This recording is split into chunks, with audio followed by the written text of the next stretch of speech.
Welcome to the Learning TUgether live webinar series as part of the Lifelong Learning Initiatives presented by Trinity University's Office of Alumni Relations. I'm Tess Coody-Anders. I'm a 1993 graduate and Vice President for Strategic Communications and Marketing at Trinity, and it is my pleasure to introduce today's webinar speaker, our President, Dr. Danny Anderson. Many of you may know that Dr. Anderson became Trinity's 19th president in May of 2015 after serving as a faculty member, an administrator, and a dean at the University of Kansas. He's a native Texan. Anderson began his academic career in 1985 at UT Austin, and he received a Bachelor of Arts in Spanish from Austin College, which is in Sherman, Texas, and a master's and doctorate in Spanish at the University of Kansas. He joined the Kansas faculty in 1988 as an assistant professor in Spanish and was named a full professor in 2003. An award-winning teacher, he received the ING Award for Teaching Excellence, a W.T. Kemper Fellowship for Teaching Excellence, and a National Endowment for the Humanities Fellowship for University Teachers. An engaged community and higher education leader, Dr. Anderson serves on the board of directors of the Independent Colleges and Universities of Texas, which we call ICUT, the Association of Presbyterian Colleges and Universities, the World Affairs Council of San Antonio, the P16 Plus Council of Greater Bexar County, and the United Way of San Antonio. He's a member of the Council on Foreign Relations Higher Education Working Group, the San Antonio Chamber of Commerce, and the Hispanic Chamber of Commerce. All of those experiences together give him a wonderful opportunity to understand what others in our community and the world around us are thinking about liberal arts as an education, as an opportunity for our graduates. And that's what we're here to talk about today. We're going to share some of your thoughts and ask some questions on the importance of a liberal arts degree in the 21st century, how perceptions of liberal arts are changing, and the importance of the liberal arts as our economy and our culture and technology move at an incredibly rapid pace. So I'm incredibly excited to have this conversation not only as an alumna, but as the parent of students who are pursuing liberal arts degrees themselves. And I think we have a number of parents with us today that are eager to learn more about what we're doing to prepare their students to be successful with their degree. So we'll be asking for your questions, and we'll certainly take those and discuss them after the conversation. But we're just going to get started with sort of the basics to begin with, because sometimes there's even confusion, Dr. Anderson, about what do we mean by liberal arts, and it's evolving and changing, and I think Trinity is working to almost redefine that. But for the purposes of kind of creating a foundation for our discussion, how would you describe a humanities degree, a liberal arts or liberal arts and sciences degree? What do those terms mean in today's higher education environment? So I want to begin by thanking everyone for joining us today. I love knowing that we have so many alumni and parents who are interested in this conversation.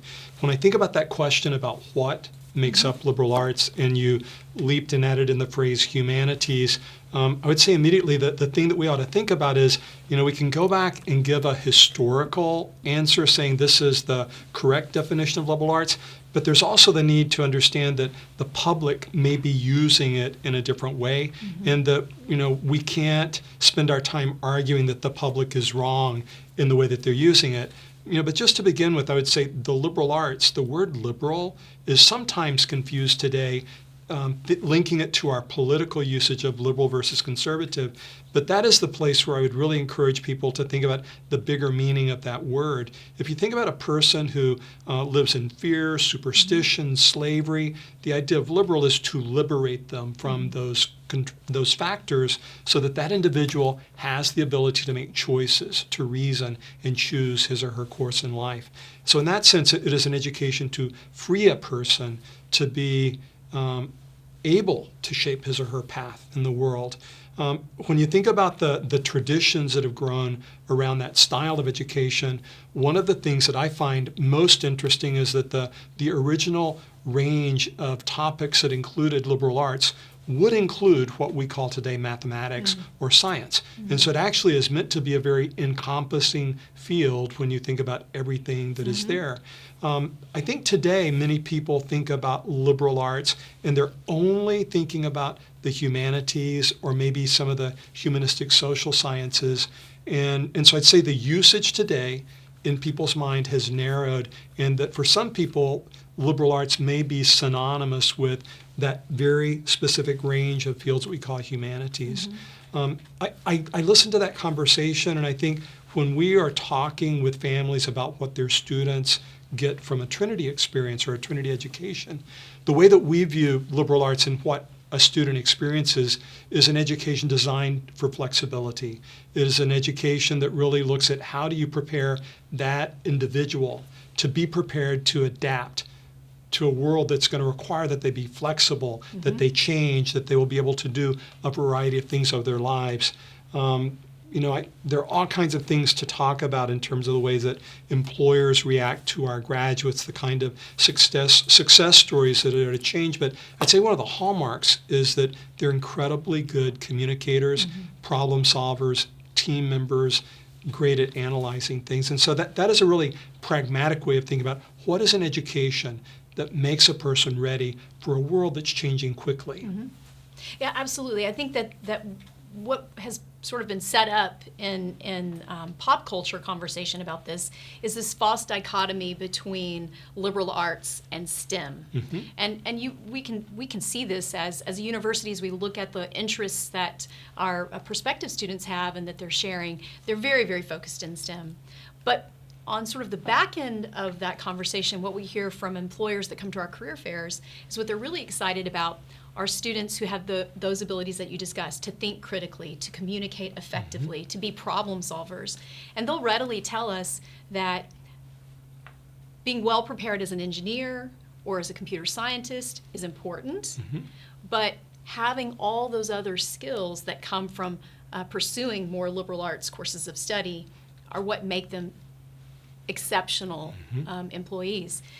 And I think that might be a little bit what's unique about Trinity's approach. Do you want to talk a little bit about how we've been intentional about the pre-professional and experiential learning in liberal arts? Right. So I'd say if I look at what I would call in educator talk, our degree array, the combination of areas of study that we have the wonderful classical range of fields in the liberal arts, including science, math.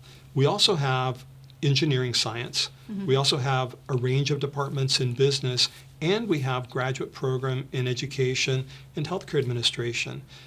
All of that range is very unique for Trinity. We have a deep ethos rooted in the liberal arts, and we have phenomenal success of our students who are seeking those professional or pre-professional degrees.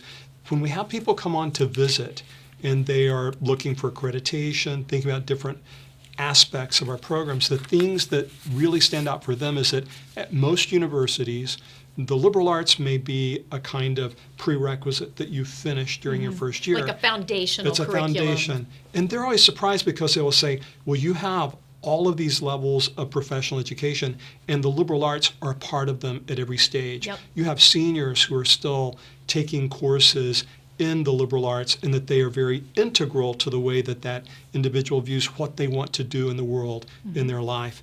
And I think that incredibly rich interconnection really distinguishes us from other places that may use the phrase liberal arts, but it is really a very small part of what a student is getting.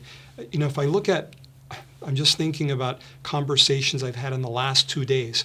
I went downtown to a place called ScaleWorks, and I was meeting with some of the founders of this new organization in our city, and they were talking about what they look for in terms of employees are creativity, a real drive, a hunger, an entrepreneurial spirit to do new things, that they want people who are really good problem solvers, creative thinkers, and all of those things can be a part of what someone who has a narrow business education gets. But the combination that you have from a Trinity grad, they just keep saying what we get from your students is different from what we find from graduates from other places. So that combination, just at the most recent career fair, talking with employers who are there, and they're all saying, we love coming here because the unique qualities of your students as outstanding communicators, very insightful in terms of their talent, in terms of the specific domain they're going to work in, but then also their ability to be self-motivating, see the things that need to be done so that they are a true asset to the company. One of the alumni from Trinity who was working in one of the companies at ScaleWorks was talking about how, in contrast to having worked at a large organization where that person felt like, they had a set of assigned tasks, but they never really could get excited or engaged with the larger goal because it was so distant from them. They were talking about being at a place where they felt like they knew that they made a difference, that if they weren't there doing their job, people would miss them, and they liked that sense of commitment, and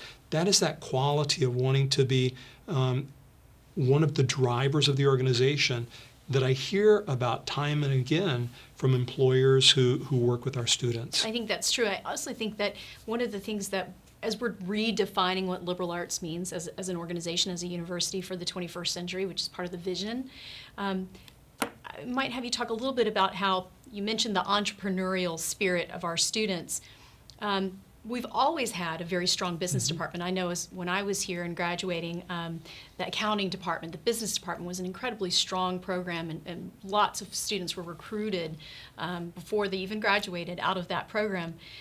As we've evolved to include entrepreneurism at Trinity, can you talk a little bit about how our liberal arts graduates are supported, their entrepreneurial spirit is supported by that program, and also how their liberal arts education helps them be successful as entrepreneurs in ways that they might not be if they were tracked in a very specific pre-professional program? So I think there are 2 or 3 stories that combine to talk about Trinity in that way.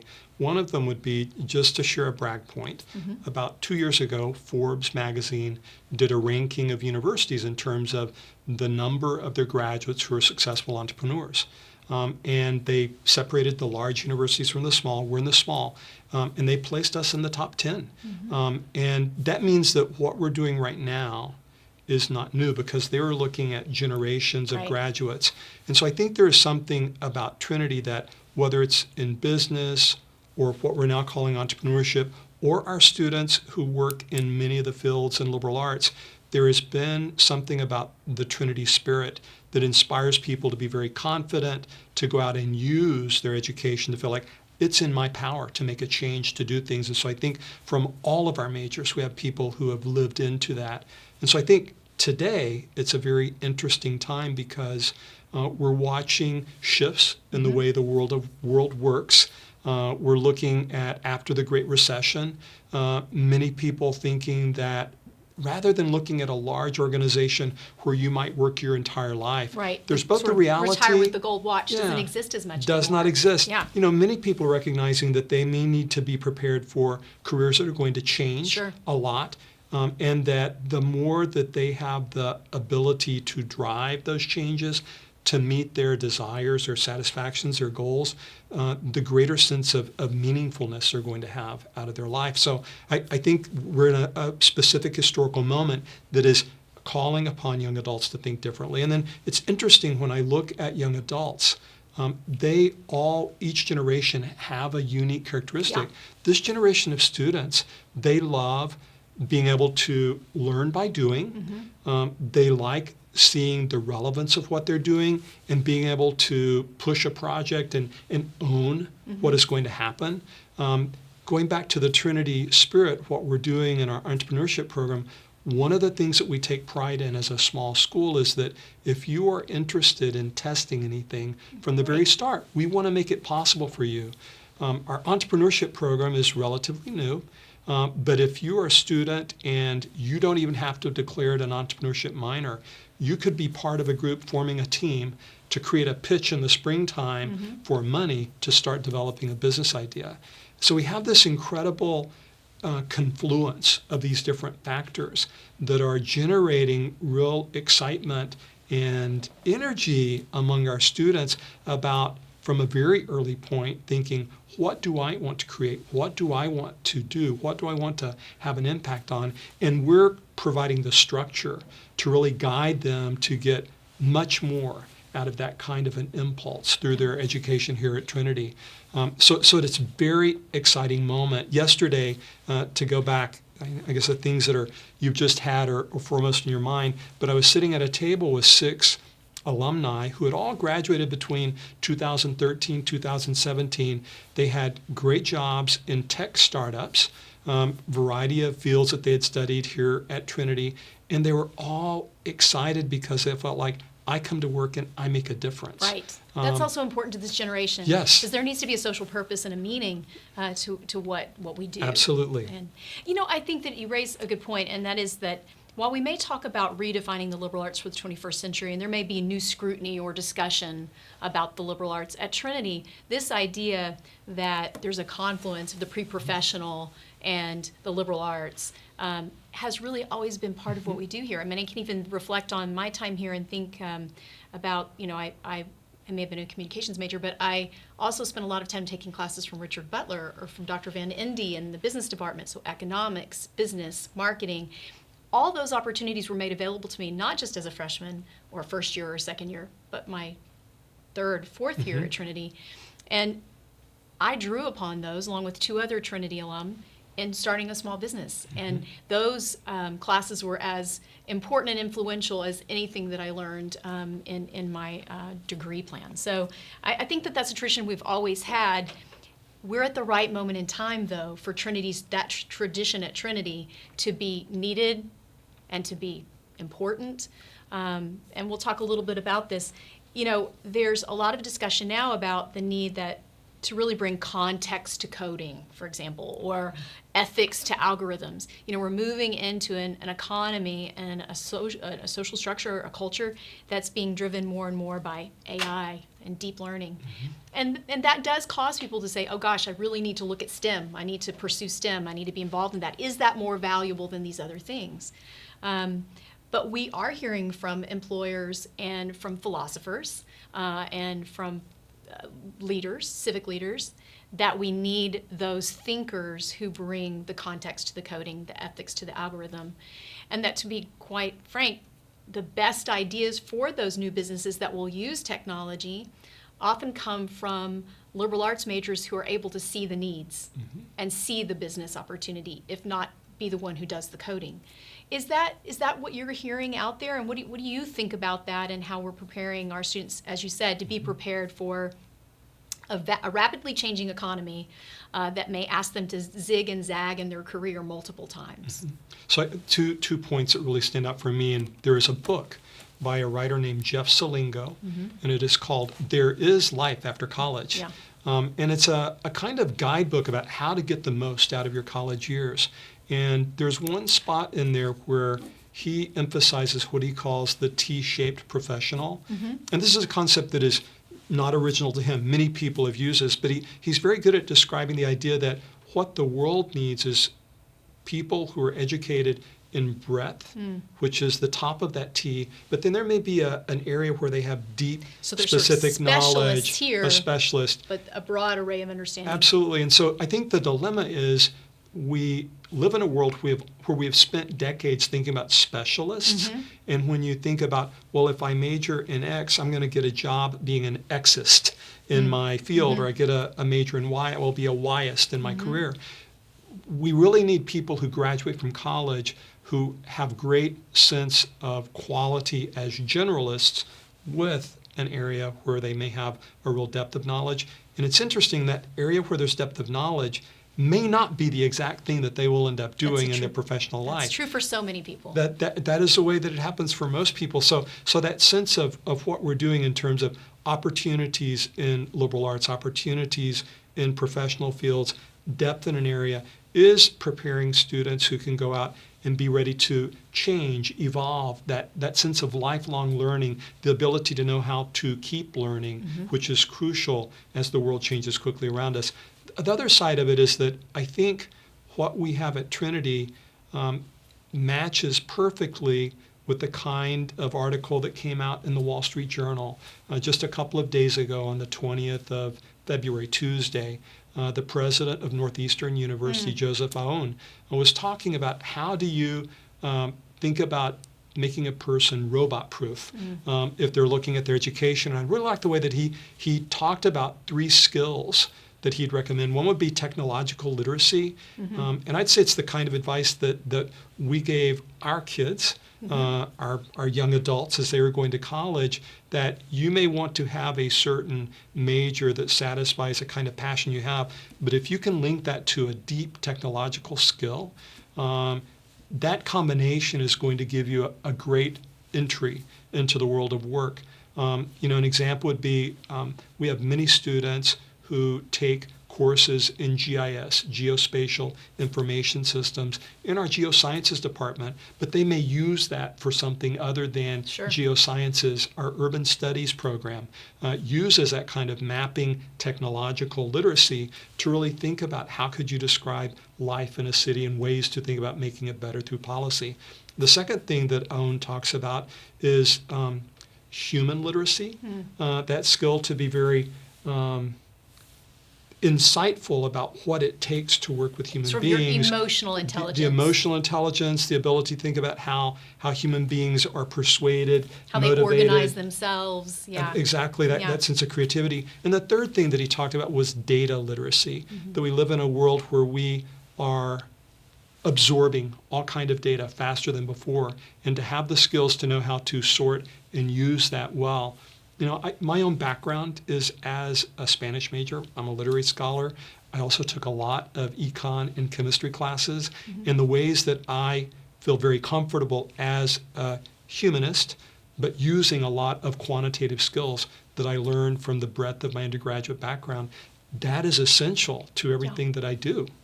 There's that, talked about good books on this topic. There's sort of a very accessible book by George Anders, who's a Forbes columnist, and you and I have talked about it, called You Can Do Anything, The Surprising Power of a Useless Liberal Arts Education. And in several of the chapters, he profiles liberal arts graduates who are not working in the liberal arts in any specific way, but could detail the ways that the way they learn to think and to gather up data, parse data, absorb information, and repeat it back in their field of study in college or graduate school is now absolutely integral to the work they're doing in some unrelated, usually technological field. And so I think it's also that it's a way of learning. I was speaking to one of our computer science professors yesterday who said she's so excited to see how many Trinity students are not necessarily computer science majors, but they're taking more and more advanced classes in her department because they want to be digitally literate. And so it sort of undergirds the other work that they're doing. And I think it's really wonderful that we're creating those opportunities. And as you said, we definitely hear that from employers at our career fairs. I agree. And I'd say the thing is, if I were a parent watching this conversation, I would think, how could I help my student reframe some of the things that they hear discussed in popular culture?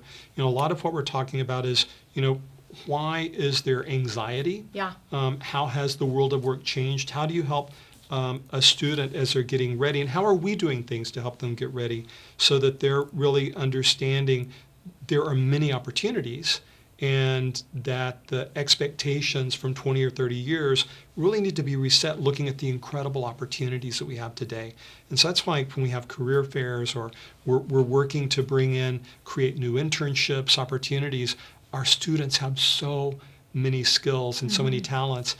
There are wonderful programs right now. Entrepreneurship is doing a phenomenal job with matching up our students with tech startups in San Antonio. Just one. There's a program called ALE, Arts, Letters, and Enterprise. If you're a parent and you've got a student who is studying in the arts, or you're thinking humanities and you're worried about that, this is a program designed to help link them with nonprofit organizations to get them internships to think about using those specific skills actually in a field related to that topic of study. But it's also interesting, thinking about that range of things you're doing. If you go back and look at the American Medical Association statistics, I think the last one that I saw, a report from 2010, 51% of humanity majors who applied were admitted to medical school. 43% of biology majors who applied. There were more biology majors, so I imagine the competition was different, but the pathway into a professional field like medical school, which some may think, should you be an English major if you want to become a doctor? you meet the prerequisites to apply, but humanity majors are very successful moving into all of those fields. There's a great story about a young woman named Caitlin Gleeson, who's the CEO of a company called Eligible. And she was a theater arts major in college. And to sort of pay her way as she was pursuing her craft after she graduated, she was involved in the medical field in sales. And in the course of that, she recognized a problem, because she was taught from the liberal arts to look at things critically and to assess situations, and she observed a problem, and then without a technical background, found others who could support her, but she saw a business opportunity, and she saw a problem that needed to be solved, and she used the skills she learned in liberal arts to start a company called Eligible that today is one of the most important startups, growth-oriented companies in the healthcare field, helping physicians' offices and patients resolve their insurance eligibility and pricing challenges. And she talks a lot about how she was able to channel her skills that she honed in theater arts to sell the story of her business, to read and connect with people. And it was through that work that she observed the problem and found a solution. So, I think that there is definitely something to be said for that.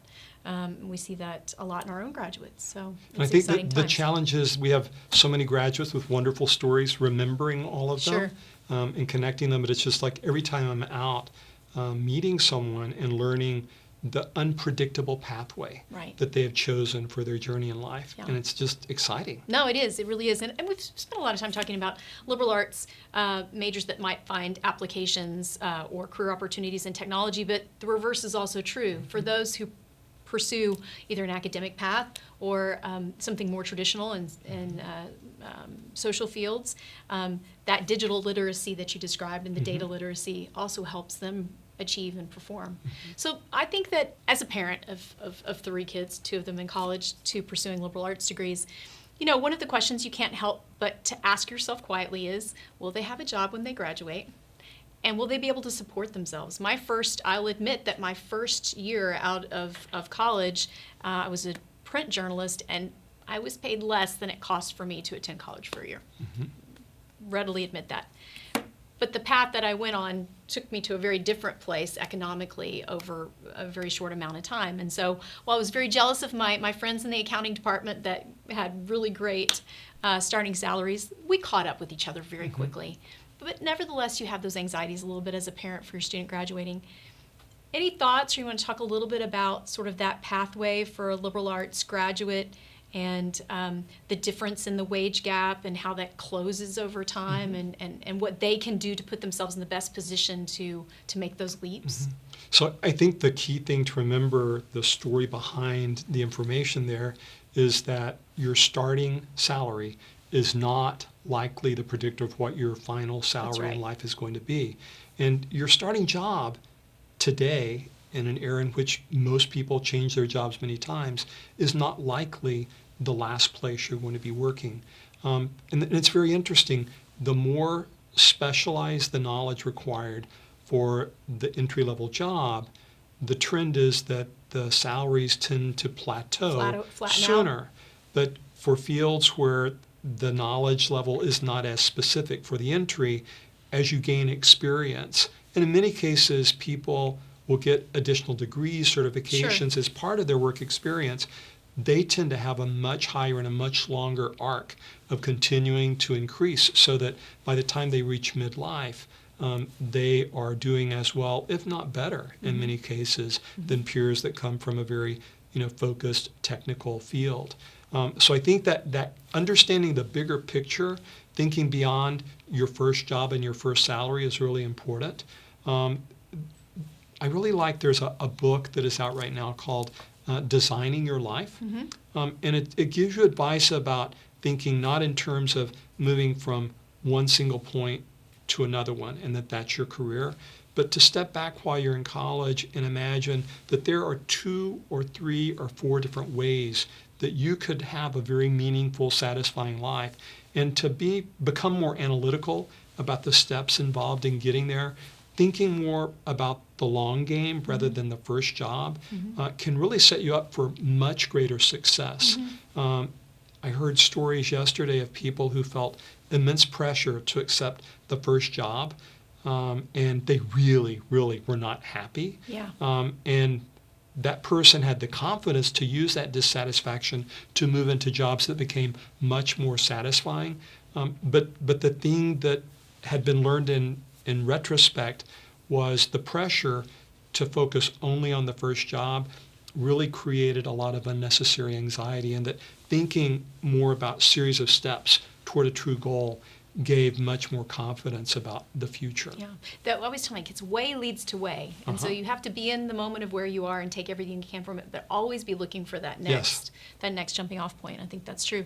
And we've talked a lot about recent graduates, but we have alumni that, as you suggest, are going to move through multiple career changes in their life, and we have lifelong relationships with those alumni. So for those of them that are listening today and perhaps contemplating and thinking back on, what did my Trinity degree, how did it prepare me for where I am now, maybe mid-career, and the changes I might make? Let's talk a little bit about ways that Trinity can continue to be a resource for those graduates, and how that degree is something they can activate as they make new decisions about where they're going to go with their career and their life. Just a few things that jump out for me that I think are really crucial is, we love hearing from alumni about things that they would like from us. We have many great faculty members. I'm going to go to Houston tonight to be at an alumni event.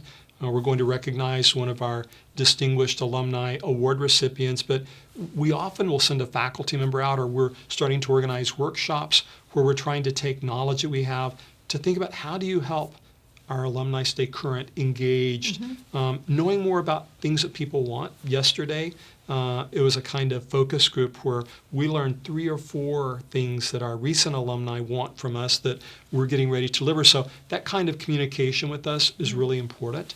The second thing would be this webinar is one of a series. There have been many other webinars that I think are providing practical, tactical information that could help an alumni use both their Trinity network and also use us as a resource to think about some next steps they may want to take. The other thing that I would share is there are 3 words that I often use talking about students: confident, curious, and catalyst. And the confidence has to do with the fact that I feel like a trait that characterizes our alumni is that they're very confident about their knowledge, their abilities, and I'm not thinking about arrogance. It's just a real deep sense of willingness to move out into the world without fear. They're curious because they continue to learn. They ask questions, they do things, they see problems so that they can start working on solutions where other people may not be aware. And so I think there's a real creativity.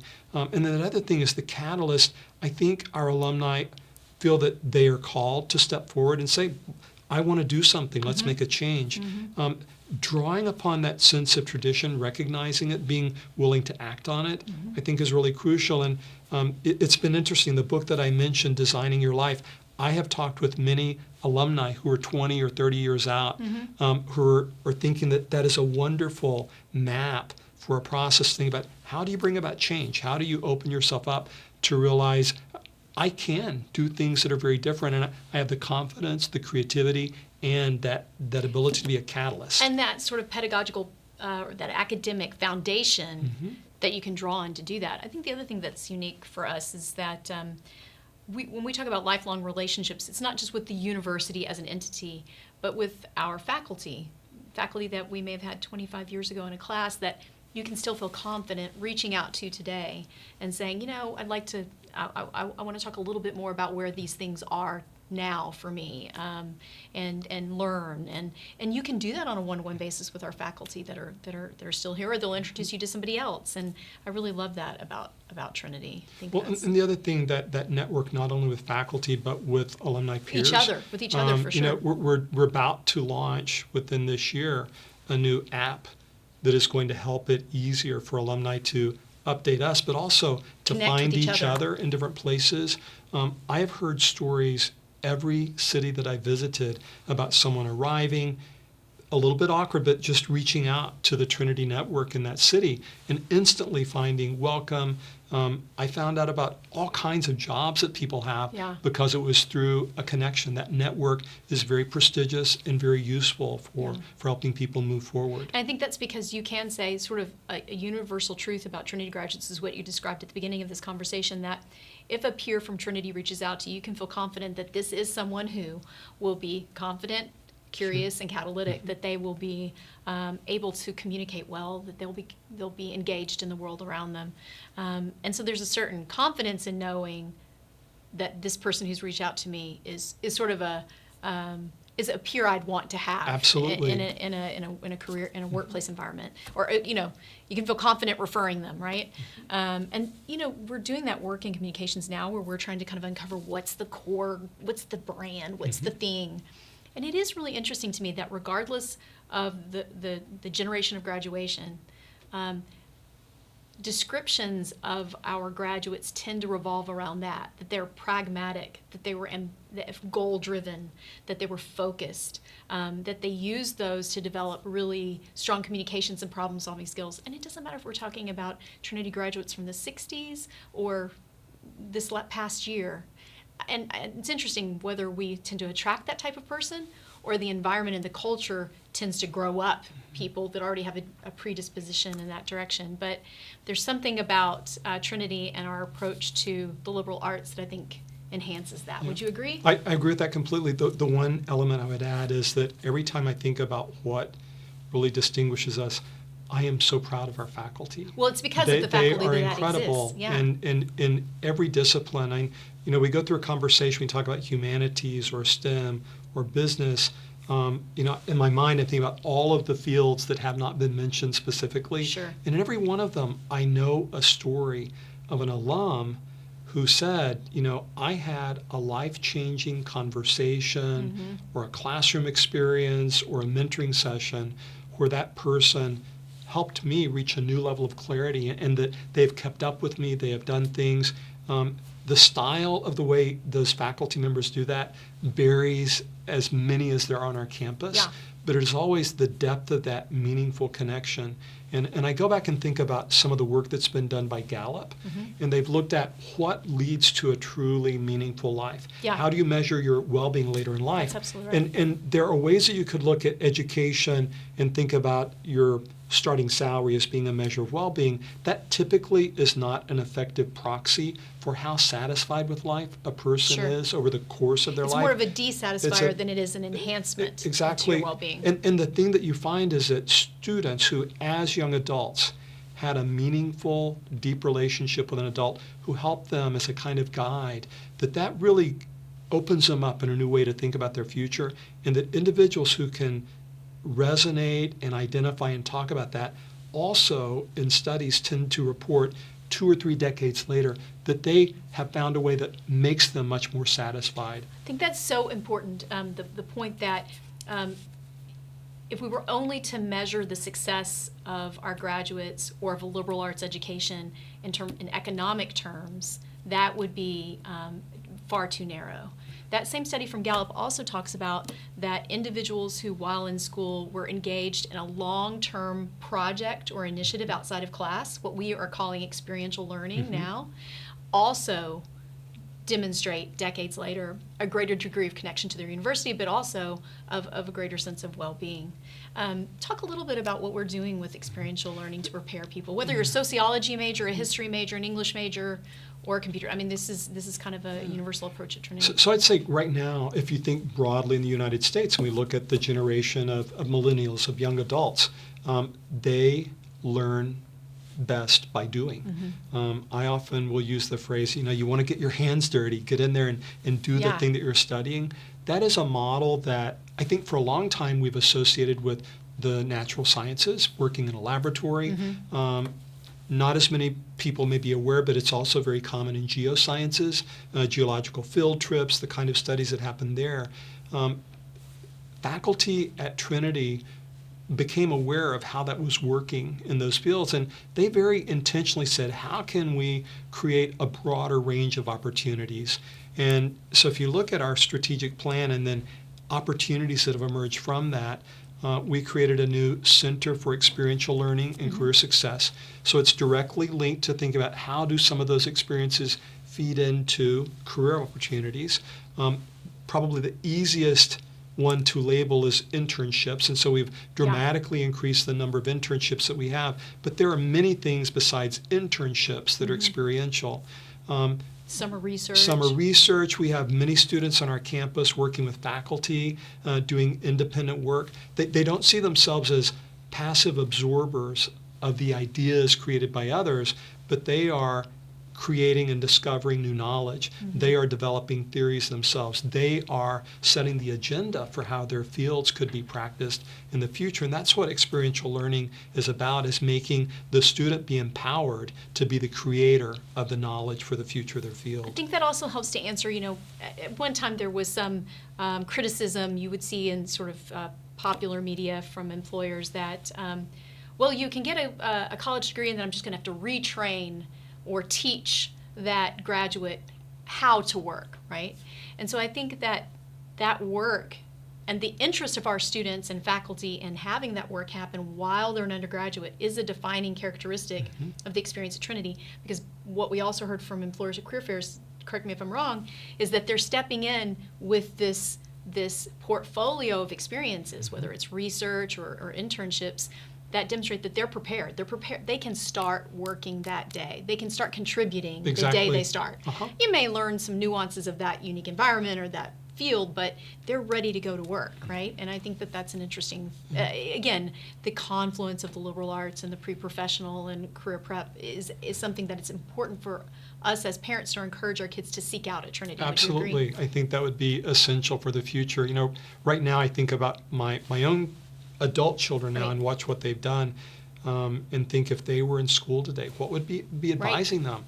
And part of it is you do need to discover things. I don't like the phrase, discover your passion, because I do think we have students who are interested in their passion, but they're pretty pragmatic, thinking, how am I going to use that?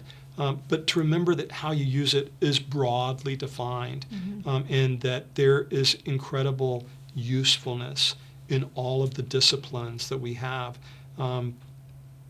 But I would also think about giving my student advice, why don't you pick some area, maybe not your major, a minor, get some kind of deep knowledge about some kind of an analytics or a way that you could work with data. Find some kind of a technology that you really have a deep skill that you could use, because it's those skills that could be applied to anything, any kind of a field, but also that depth of knowledge you have from your major that I think really give you immense flexibility moving out into the world. And we sort of help you scale your knowledge through that. I think that's true. I think it's also important, I try to tell my kids, I want you to have that hands-on experience and take what you're learning in the classroom and apply it in ways that, are demonstrable.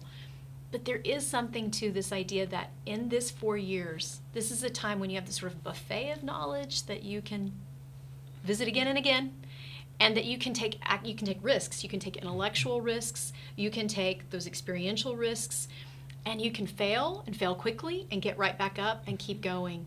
I think that might also be a unique hallmark of both a liberal arts, but of the unique type of liberal arts environment that we create at Trinity. You want to talk just a little bit about the way we think about and our faculty think about helping our kids fail fast and learn? Yeah. So one phrase that we use often talking about the Trinity experience is discover, grow, become.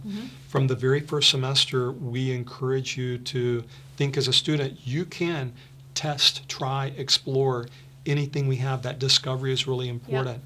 I think we have some students who discover too much. And then part of the failure is realizing, how do you pick the things that you're going to then really become good at?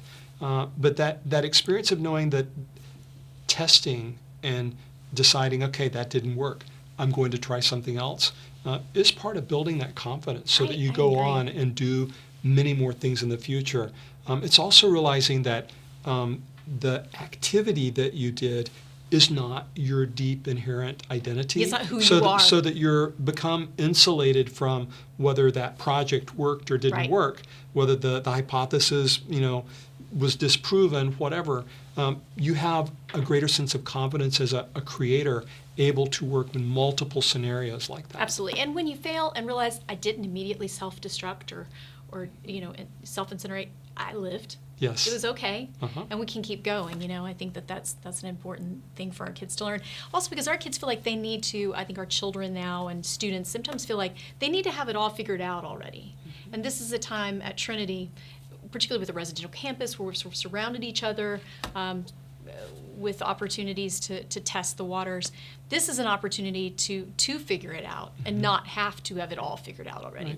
That's part of the value. I think for me, when I think about my professional career, I have spent the majority of my life working in large public research universities, the kind of places that our students Right. will likely go to for graduate Graduate school. degrees. And I've worked with many grad students, and it was very satisfying for a large part of my career. But I realized that by the time you start graduate school, you have a focus, you're going to become better. But it was the undergraduate experience where you watch people change dramatically from the time at 17 or 18 years old you walk in the door to leaving at 21, 22, and you are thinking about yourself, the world, your relationships. That kind of discovery, I think that Trinity is the perfect place to help people achieve their full potential and have the confidence, the curiosity, the belief in their ability to be a catalyst that will drive them when they leave and do whatever it is they're going to do. One other element we haven't touched on, and maybe we'll do this and then get to questions, but I think the other thing that's become important in the global village that we live in today is Trinity's focus as part of that liberal arts education on global engagement. And do you want to talk a little bit about some of the great things Katsuo and the group are doing around that and Right. building connections across continents for students in their area of focus? Yep. So we have recently, if you look at our strategic plan, I mentioned that we developed a Center for Experiential Right. Learning and Career Success. Another thing that it called for was let's try and reorganize everything we do around international to have a greater critical mass. We have many faculty, many initiatives, many projects, but they were all separate. So we created a Center for International Engagement. It's led by a faculty member, Katsuo Nishikawa, and it includes these wonderful programs like East Asian Studies at Trinity, or MAS, the Mexico, Americas, Spain program. And connecting those. And it connects them together. And the entrepreneurship is one of the pieces that I find interesting in that one of the thoughts is how can we blend that in with our international opportunities? So we're reinvigorating the program that we've always had with the Tecnológico de Monterrey. That program went into a hiatus for a short period, and now we're really trying to reinvigorate. And our students, the thought of all that they see in terms of entrepreneurship and technology at that campus, and how do you get an international experience there. We have a great program in Shanghai, China, that provides some opportunities for internships. And so we've got students. We've just signed an agreement with the United International College in Zhuhai, China.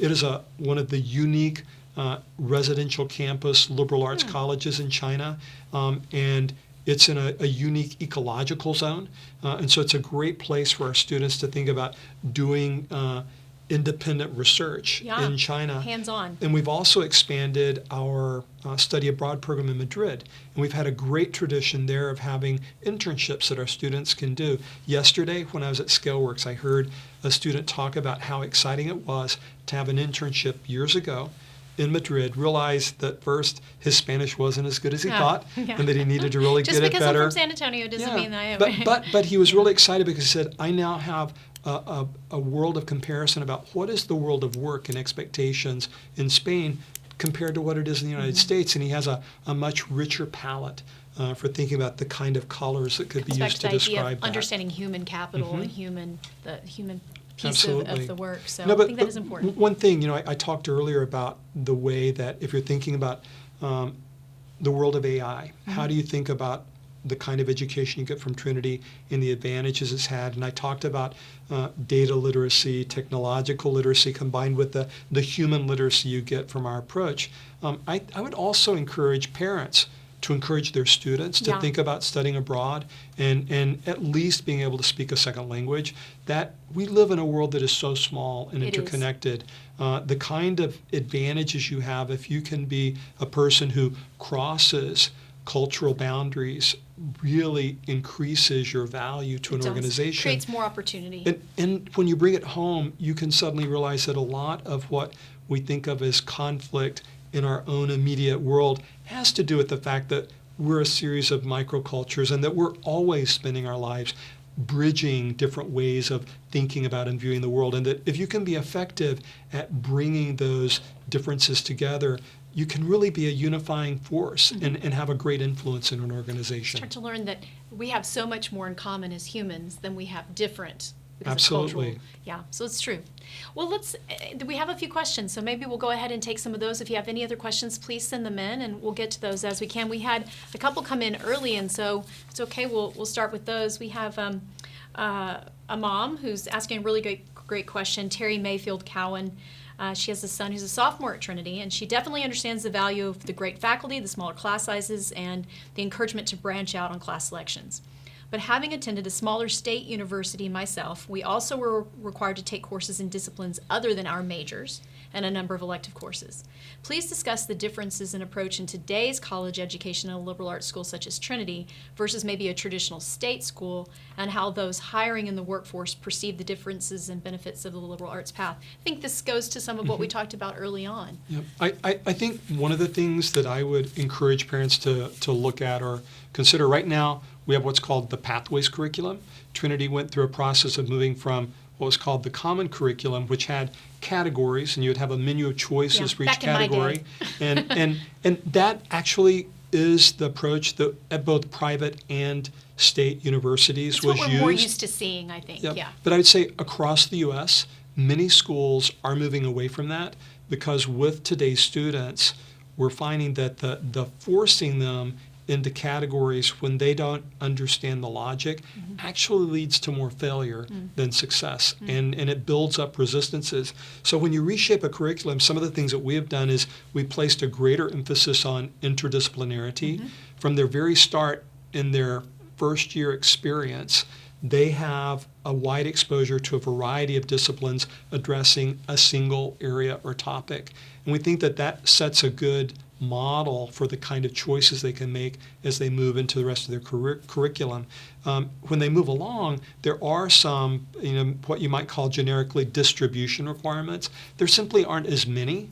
And rather than having that wide range of distribution requirements, we have components like an interdisciplinary cluster, Right. where we're trying to intentionally juxtapose a series of courses so that we're helping the students discover the reason that they're looking at that group of classes and the potential interconnections among them. So we're taking a little bit of the random combinations that could happen to try and make the collisions more productive Right. among those interdisciplinary And kudos courses. to our faculty that have really embraced that, They've and been talking to phenomenal. faculty about their interest and how much they're enjoying as faculty, co-teaching in a way with peers from other departments where before those artificial walls maybe existed in other places. So that's exciting. So going back, one of the key things would be to think that a lot of that requirements from different fields is there. Yeah. It's just taking a much different form And with a being different intentional about what intention. the connections are between them. And again, as we talked about before, in creating the opportunity for individuals to explore all their interests, learn that maybe Yes. this isn't what they thought they were going this way, but through pathways they learned that perhaps Uh-huh. this was. I think that creates those opportunities, those productive collisions. Yes. So we have Jeff Ramsey has asked. I've also heard recent comments on the quality and confidence of TU grads, and that tells me you're still doing well at what you did back in 1981. A thank you for that. We appreciate that. Thank you. We are definitely hearing that. Craig Mills has two questions. Many alum have expressed a wish for Trinity to be ranked in the National Liberal Arts category to increase its profile. There are schools like Bucknell, Richmond, Washington and Lee, and Wesleyan that have professional programs and higher concentrations than Trinity, and they petitioned to be recategorized so they could be recognized amongst their peers. When will we do the same? This is an interesting question. I think it's one of the first things I asked when I first started. There's a reason for this, why we're in this category. Do you want to talk Right. about why we're... So if you look at Trinity University, we have our core as undergraduate liberal arts. But we also work hard to have our engineering, science, our business, and we have 5 master's degrees.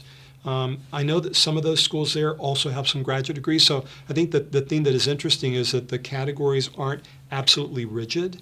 But our overall thought is that, the word regional in the category that we're in is the dilemma is that word doesn't mean we're regional, we're national. It's that is a marketing term that U.S. News and World Report used to group the different universities that have undergraduate and graduate degrees.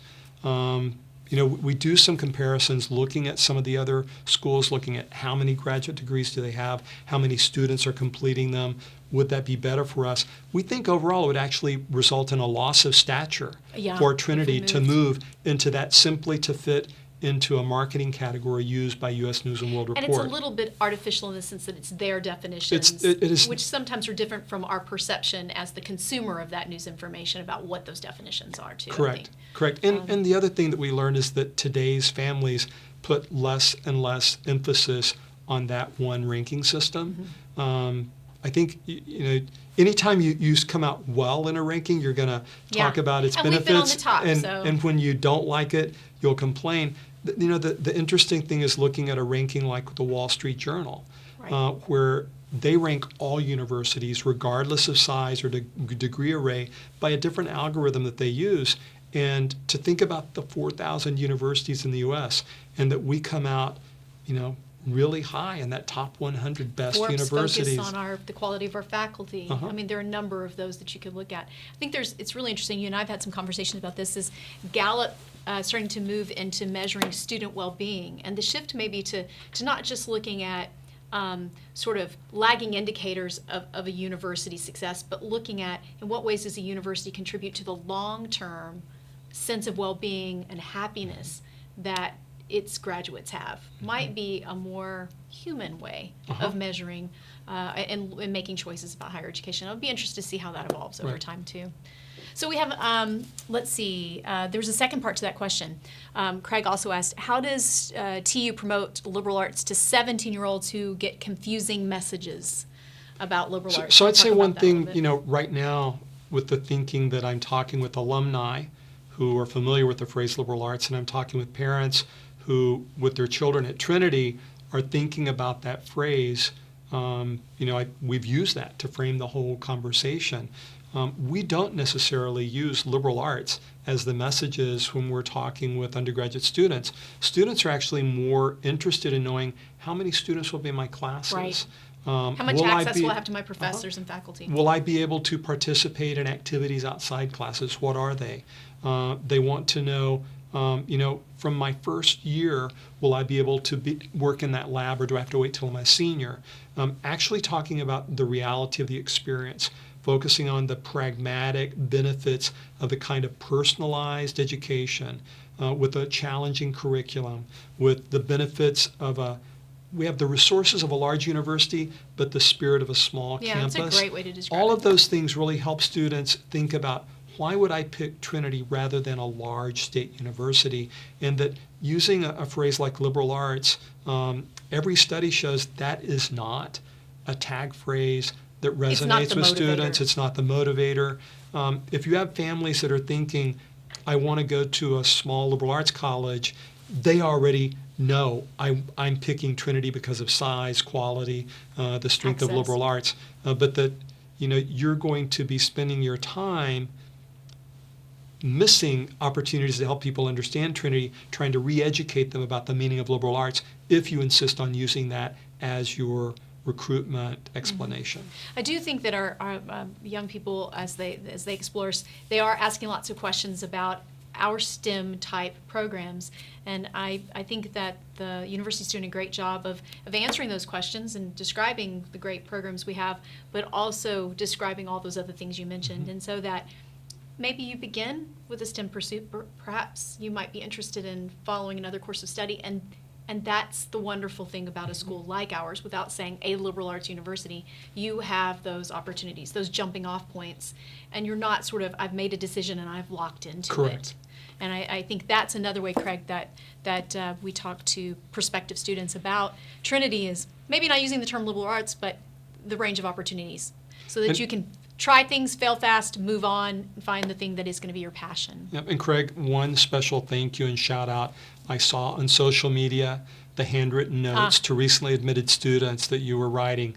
Thank you so much for doing that. You yourself are one of the examples of that incredible personal touch, building a network of people who care about each other, watching, posing questions. Thank you so much for your engagement. And that matters so much, as we'll see in social media from students who receive their acceptance and receive those handwritten notes. It means everything. It confirms and validates their decision. So thank you for that. So Debbie Heath has a question, and she's asked, well, I'm sorry, it's actually a comment. She's a Trinity parent, and she has a daughter named Mia Losif, who's a junior, and this is her first webinar. Thank you so much for spending your lunch hour with us, Debbie. We appreciate that. Thanks so much for sharing your insights. I've taken note of the several books that were mentioned in today's conversation and plan on giving them to my daughter. I'm so impressed with Trinity and the education my daughter is receiving. You know, after this, what we'll do is post to the parent Facebook page these books and several others that Danny has shared with us as an executive leadership team, and others that we are aware of that might be good resources, as well as links to the Wall Street Journal article that you mentioned that was published a couple days ago for continued reading. You know, the thing that I like as you're watching this webinar as parents is that as a small university, we work to have a very personal relationship with our students, but it also is a partnership. And knowing that families are engaged with us, your participation in our different parent groups, following the webpage on social media, reading the parent newsletters, you help your students. Young adults today both want their freedom, but they really need the support that we're providing. And so I just want to thank you for participating in that way. Absolutely. And to our alumni who are here today, reminiscing and thinking about and getting some validation on why the decision you made to come to Trinity was such a good one. And many thanks to Alumni Relations for continuing to create opportunities for alumni like myself to continue to grow and to find new ways to evolve in our careers and in our lives to pursue that sort of happiness and sense of well-being that ultimately is what matters to all of us. So Trinity is an important resource in that, and we appreciate it. So one other thing I'll just mention, if folks are looking for other ways to engage beyond the webinar, and I'll talk in a minute about the next one, we do have a TU on the Road together coming up in April in Washington.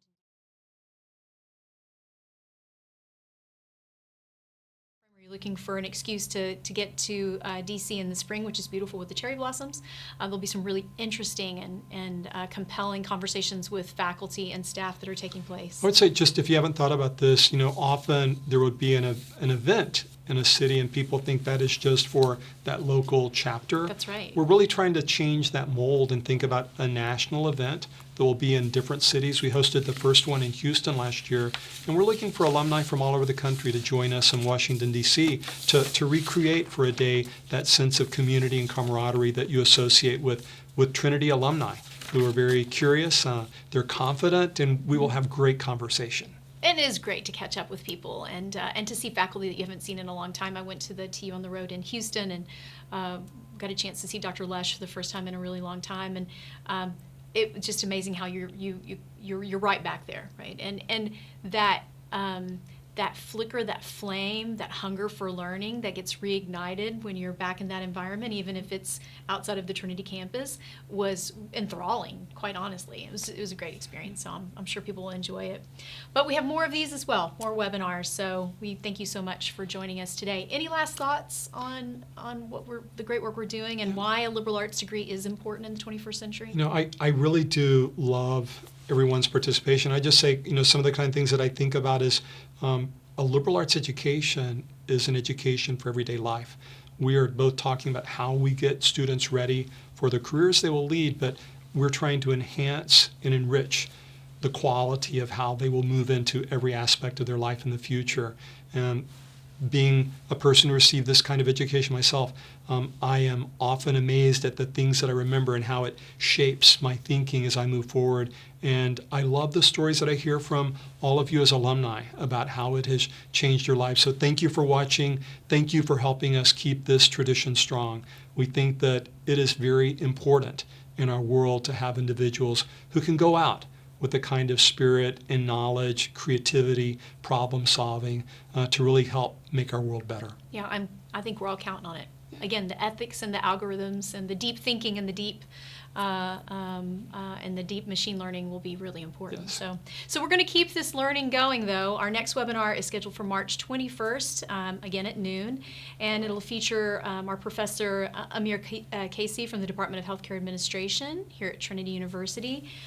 He's published a book on unexpected traits of high-performing leaders, and he'll be discussing that book and those intangibles, the unexpected traits of high-performing leaders, at our next webinar. So I hope you'll join us for that too.